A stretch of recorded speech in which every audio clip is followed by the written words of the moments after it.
Lo mataron. Sí, como lo oyes. Diego Armando Maradona, el más grande de la historia, no murió de forma natural, lo dejaron solo, lo abandonaron, y lo condenaron a una muerte lenta y dolorosa. Lo que estás a punto de ver no es un homenaje, es una denuncia. Médicos ausentes, negligencias criminales, decisiones oscuras y un entorno que lo traicionó hasta el último aliento. ¿Por qué nadie lo ayudó? ¿Quiénes fueron los responsables? ¿Y qué se esconde detrás de su muerte?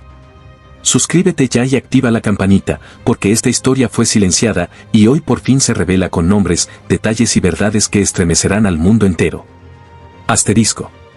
Octubre de 2020. Maradona cumple 60 años.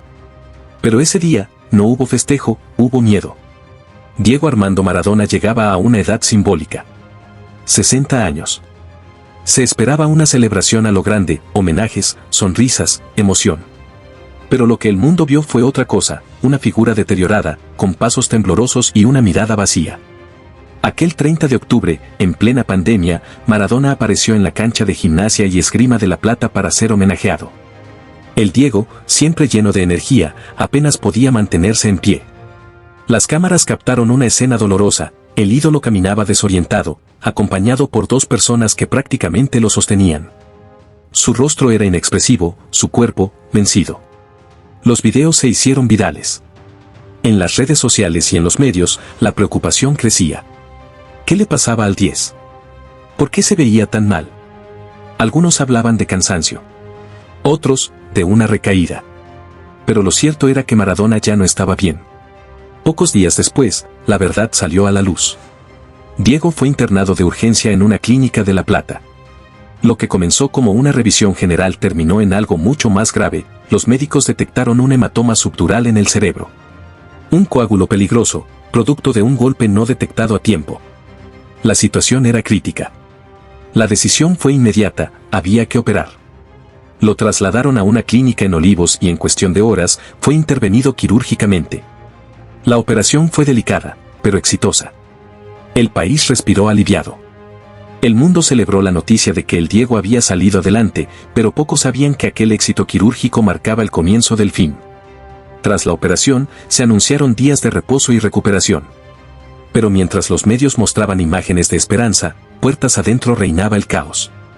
Maradona estaba débil, vulnerable y rodeado de un entorno fracturado. Sus hijas pedían mayor control médico. Su abogado exigía informes. Sus médicos callaban. A simple vista, Maradona había superado una operación cerebral. Pero en realidad, había quedado atrapado en un cuerpo que ya no respondía, rodeado de un sistema de salud improvisado, y sumido en un silencio profundo del que jamás saldría. Aquel cumpleaños número 60 no fue una celebración. Fue una despedida disfrazada. El comienzo de una tragedia que se gestaba en la sombra. Porque ese día, aunque nadie lo supiera, el más grande de todos empezaba a morir. Sobrevivió a la cirugía. Pero no sobrevivió al abandono. Después de la operación en Olivos, Diego fue dado de alta apenas unos días después. No volvió a una clínica de alta complejidad. No volvió a una casa equipada para su recuperación. Fue trasladado a una vivienda alquilada en el barrio privado San Andrés, en Tigre. Una casa común. Sin terapia intensiva. Sin controles estrictos. Sin un equipo médico completo. Desde el principio, la elección del lugar generó controversia. Los médicos decían que era lo mejor para su bienestar emocional. Sus hijas, sus abogados y muchos especialistas advirtieron que no era el entorno adecuado. Pero ya era tarde. Diego estaba allí. Encerrado, aislado, sin las mínimas condiciones que exigía su delicado estado de salud. Su situación física era alarmante, problemas cardíacos, hepáticos, renales y psicológicos. A eso se sumaba una lista de medicamentos peligrosamente mal combinados. Maradona no estaba bien, y lo sabían. Todos lo sabían. Pero nadie hizo nada. El equipo que lo rodeaba era un rompecabezas de decisiones apresuradas. Un médico de cabecera que apenas lo veía, una psiquiatra que le recetaba psicofármacos que afectaban su sistema cardiovascular y una enfermera que no fue escuchada cuando advirtió que algo andaba mal. Lo monitoreaban, pero no lo cuidaban. En ese lugar, Maradona dormía casi todo el día. Perdía el apetito. No quería hablar.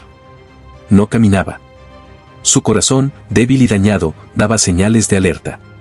Los registros médicos mostraban que tenía pulsaciones bajas, retención de líquidos y presión inestable. Era un paciente de riesgo máximo. Pero vivía como si nada le pasara. Como si no pudiera pasarle nada. El aislamiento era total. La pandemia impedía visitas. Sus hijas intentaban verlo. Su abogado pedía explicaciones. Pero dentro de esa casa, solo unos pocos decidían. Y no decidían bien. El Diego estaba apagándose lentamente.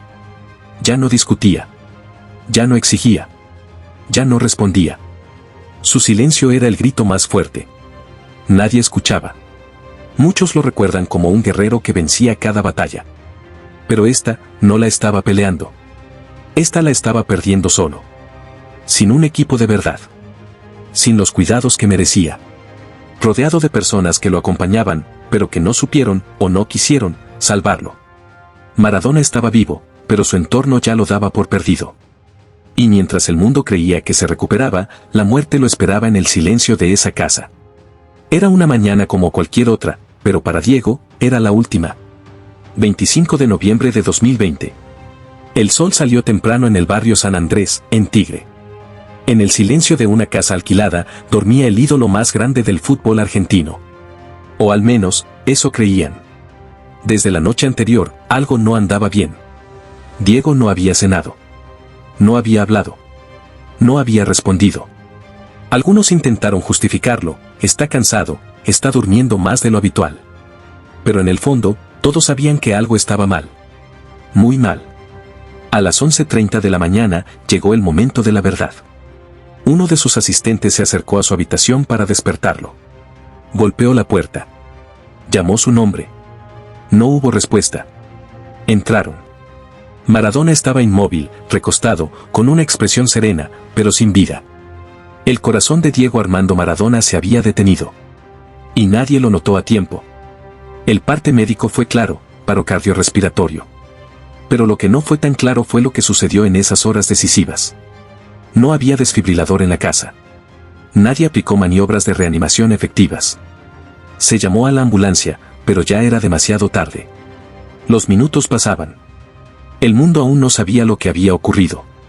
Pero adentro, en esa casa mal equipada, reinaba el caos, la desesperación y la culpa. A las 13:02, la noticia explotó en los medios: murió Diego Armando Maradona. La conmoción fue instantánea. En Argentina, en Nápoles, en todo el planeta. El ídolo había partido. Pero lo que nadie sabía aún era que su muerte pudo haberse evitado. Ese día no fue solo el final de un hombre. Fue el final de una historia cargada de gloria, excesos, lucha y contradicciones. El niño de Villa Fiorito, el campeón del mundo, el rebelde, el genio, moría solo, sin un médico a su lado, sin el cariño de sus hijas cerca, sin la contención que cualquier ser humano, y más aún él, merecía. Los que debían cuidarlo no estaban presentes. O no hicieron lo que debían. El ídolo, el eterno número 10, se fue en la más absoluta soledad. El último día de Maradona fue un reflejo de sus últimos años, caótico, doloroso, lleno de preguntas sin respuesta. Y mientras el mundo comenzaba a llorarlo, muchos otros comenzaban a preguntarse, ¿quién dejó morir a Maradona? ¿Y por qué? Maradona había muerto. Pero lo peor, apenas comenzaba. Las imágenes dieron la vuelta al mundo. Multitudes en las calles lloraban, aplaudían, cantaban. El cuerpo de Diego fue velado en la Casa Rosada, como un héroe nacional. Gente de todas las edades, de todos los rincones del país, hizo filas interminables para despedir al más grande. Pero mientras el pueblo lloraba, la sombra del escándalo comenzaba a crecer. Los primeros informes médicos comenzaron a revelar inconsistencias. ¿Cómo podía un paciente de alto riesgo morir sin atención adecuada? ¿Por qué no había un desfibrilador en la casa? ¿Dónde estaba el equipo de emergencias? ¿Quién lo controlaba? Las dudas se convirtieron en indignación. Y la indignación en una investigación judicial sin precedentes. La fiscalía actuó rápido. Se ordenaron peritajes, se analizaron teléfonos, se revisaron chats privados del equipo médico. Lo que se descubrió fue devastador: descoordinación total, abandono de deberes, discusiones internas, omisiones médicas y hasta burlas sobre su estado de salud. Diego Maradona no solo murió, fue dejado morir. 8 personas fueron imputadas por homicidio con dolo eventual, una figura legal que implica que sabían que su accionar podía provocar la muerte y aún así no hicieron nada para evitarlo.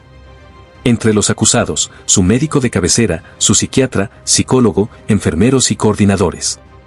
Todos bajo la lupa de una justicia que, por una vez, parecía estar del lado de la verdad. Sus hijas, Dalma y Janina, encabezaron la lucha por justicia. En cada declaración, exigían lo mismo, respuestas. Y sobre todo, que la muerte de su padre no quedara impune. Los audios filtrados estremecieron al país. Algunos miembros del entorno hablaban de Diego con desprecio, minimizaban su deterioro, se culpaban entre ellos. La imagen del ídolo cuidado con amor se desmoronaba. Lo más doloroso era una verdad que se hacía cada vez más evidente: Maradona murió como no merecía. No en un hospital. No rodeado de cariño. No acompañado por profesionales atentos. Sino en una cama cualquiera, en una casa cualquiera, mientras todos miraban hacia otro lado.